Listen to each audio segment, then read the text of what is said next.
In this video, I'm going to show you how these night vision goggles didn't just enable me to see in the night, they enabled me to discover the night.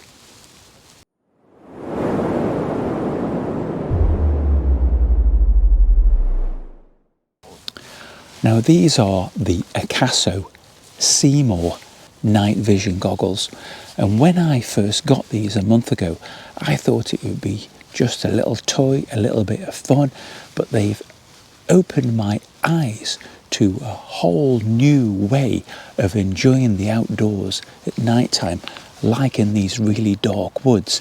Now we're normally restricted to our own night vision, which often isn't great, or even if we use something like this excellent Phoenix HM75R, we're only restricted to that pool of light around us, and that'll definitely frighten off wildlife, perhaps ruin our night vision.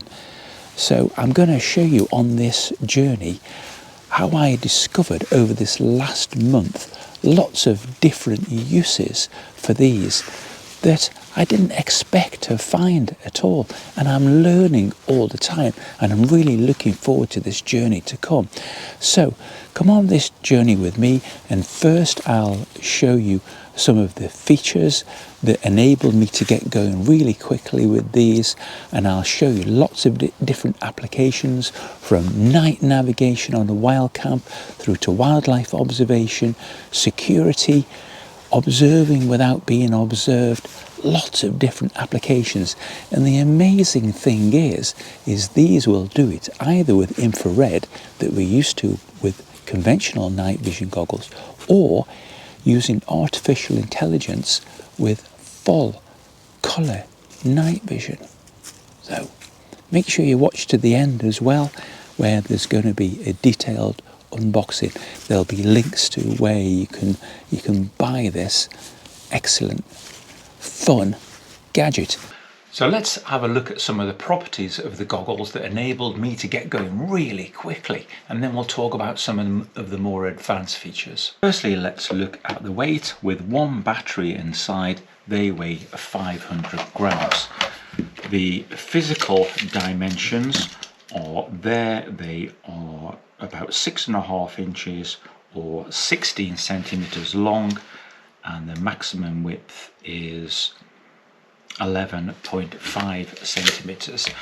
Now to get started, you'll see that there are 6 buttons at the top. This is the viewing screen this side, and these are the light gathering and infrared torch screens, and your fingers tend to fall on the buttons very easily. This is the power button here, and when you start that, it just goes through a little startup menu inside to show you that it's booting up, and then more of the buttons become relevant. It'll show you that it's registering the SD card, and you'll see which mode it's in currently. And to any time with the power button here, you can just press it and you can switch off the screen inside and press it again and it comes on again. So that's the function of the power button. This plus and minus button here are zoom and go wider, and these also double as the infrared torch settings. This mode switch here takes you with a press and hold between infrared and artificial intelligence full color mode, and incidentally they'll reproduce 99% of the visual colors. This button here is the menu, takes you to the menus inside, and this button here is the record button, and you can switch between modes with this to either go straight onto 4K video, or you can just take individual photographs. So with your fingers falling onto these, it's really easy to get started and to use the functions. Now I'll just show you what the menu looks like in there, and I'll not go into that in detail now, but just to let you know, it's kind of like pretty straightforward to scroll through things and select different settings. Now these cost around £220, which I think is excellent value for what you're getting. Now some of the other features include, it's got, I believe, IPX5 waterproofing, so that'll be fine for light showers. You don't have to worry about taking them outside. It's easy enough to mount on a small tripod, and I've been using this one by Joby, and that's been adequate for my needs. There is a mount on the top, so you could attach it the other way up, or via a tripod mount you could attach a different light or even an accessory tripod on the top. One of the features I really like is that you can easily connect the AKASO SEEMOR to a dedicated app on your phone that works via its Wi-Fi. This will then now show me a live view of what the goggles can see. I apologise that that's not in focus, it's quite close to me, but you could have these sat outside a hide or even outside while you're in the house, and you could start to record from that point. So I've just taken a picture there, but I could easily go onto video and actually start live recording video from the app. Absolutely brilliant. And also you can view all of the images that you've taken, download them onto your phone, view them on your phone, or alternatively you can take the SD card out, transfer it onto a computer from there, or connect the night vision goggles via USB-C cable. So you've got a whole host of connectivity options. Now I'm going to show you some nighttime scenes and what that same bit of landscape looks like in the daylight. For instance, here's this patch of woodland. Now something I really enjoyed was sneaking around the woods, observing people without being observed. I was tracking them through the woods, and there's a cyclist for reference in the distance. So I cut through here and got behind them along the track. And when I got round them, they still had no idea I was there at all, and I could see them clearly as anything.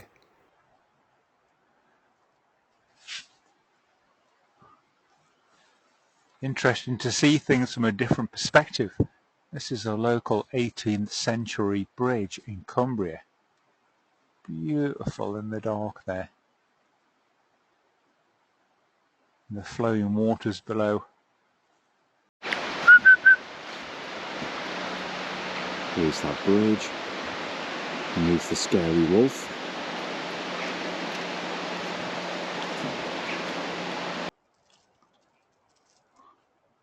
This is where the man and the dogs were walking. I've got a dodgy habit. I like hanging around in the woods at night, but tonight I've got a purpose. I'm testing out the AKASO SEEMOR night vision goggles, and I'm just going to see if I can capture any wildlife, including my dogs, and importantly see if it'll help me with reviewing this Phoenix HM62T trail running headlight. Now I've struggled with the GoPro to get decent head torch beam shots, so I'm going to show you now what the GoPro can see, and then I'll show you what the night vision goggles can see. Just to show you what I mean, this is what the GoPro can see.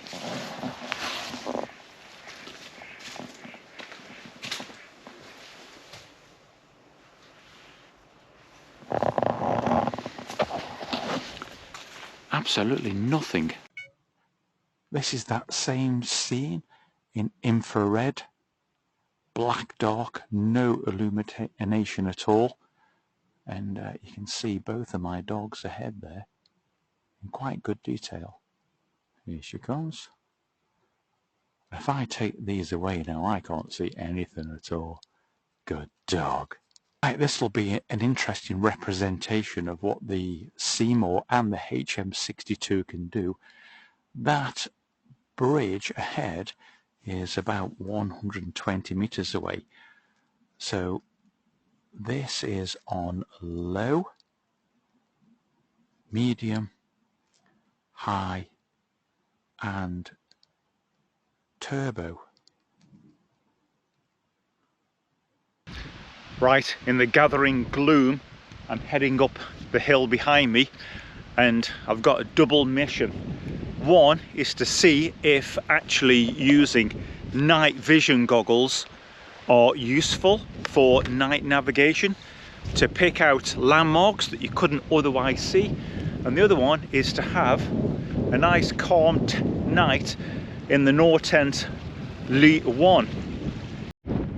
Right, I'm struggling to see my way now in the complete darkness. I'm going to see if these will pick out much more. I can pick out creatures.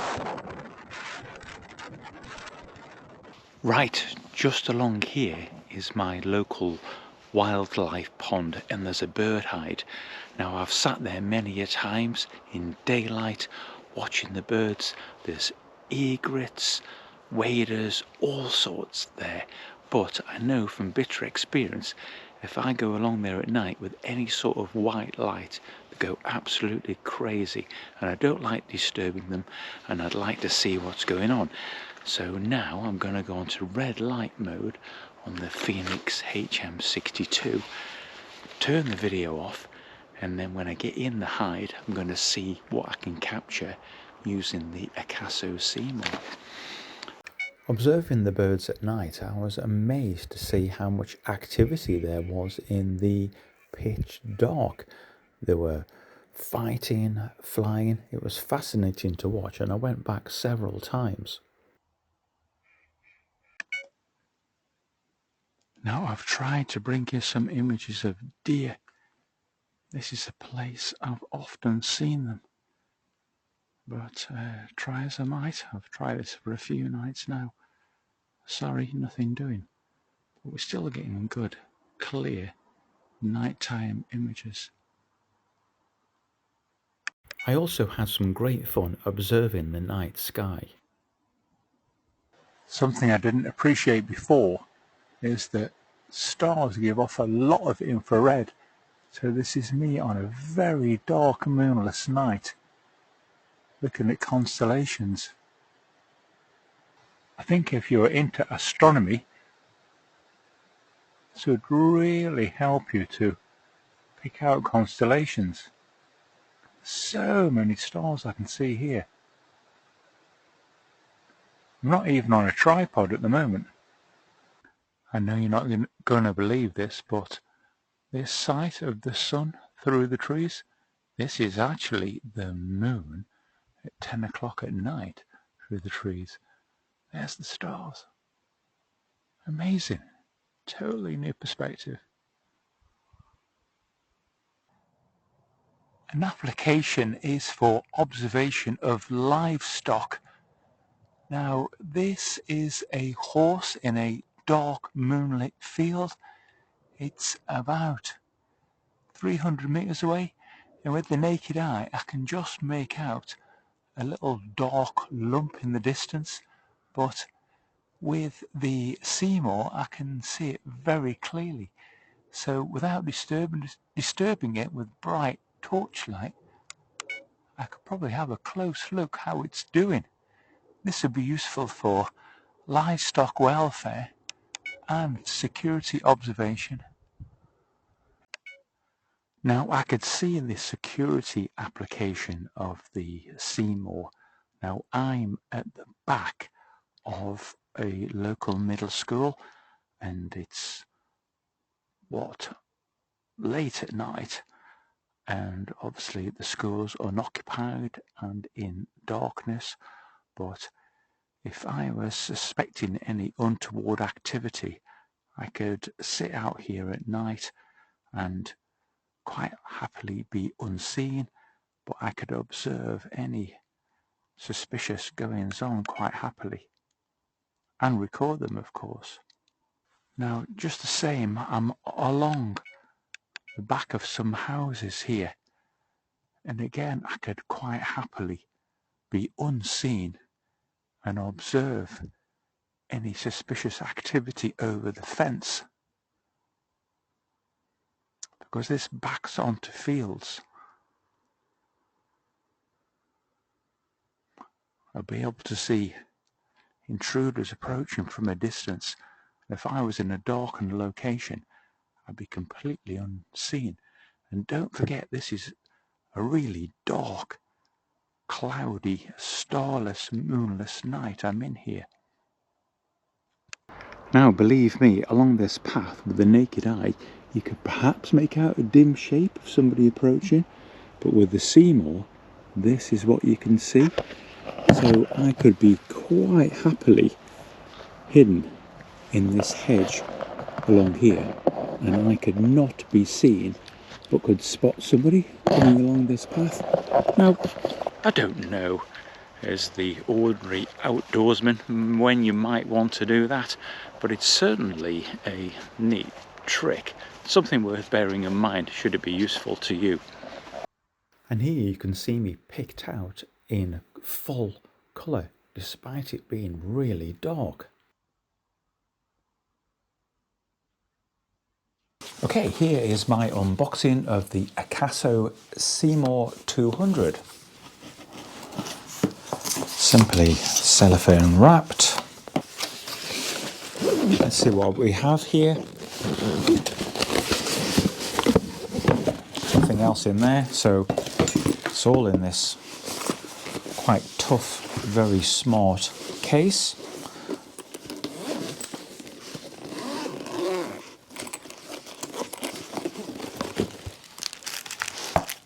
Wow. Okay, so this is the unit itself. Not too heavy. They fit very snugly in there. Seems to have all the controls on top. A tripod mount there.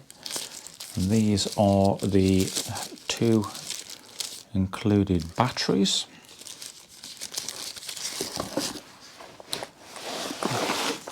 So in this zip compartment there's a number of accessories.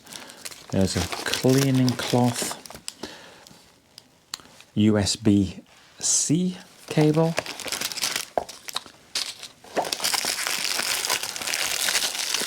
a strap for the case, and an instruction manual. So in this video we've talked about a lot of the pros of the night vision goggles, and there's very few cons, but I wanted to go through a few of them. Firstly, with the storage case, it's excellent, but it's a little bit bulky, quite hard, and when you have the strap fixed to it, it won't actually fit in the case with the strap attached. It's a minor thing, but it's a little bit irritating in that you can't fit it back into there. So what I'm going to be doing in the future is just keep them in this separate nice little soft satchel, and the accessories etc. will fit inside, and that'll cram into my rucksack or other bag, or I can just carry it separately easily. So that's kind of fairly straightforward.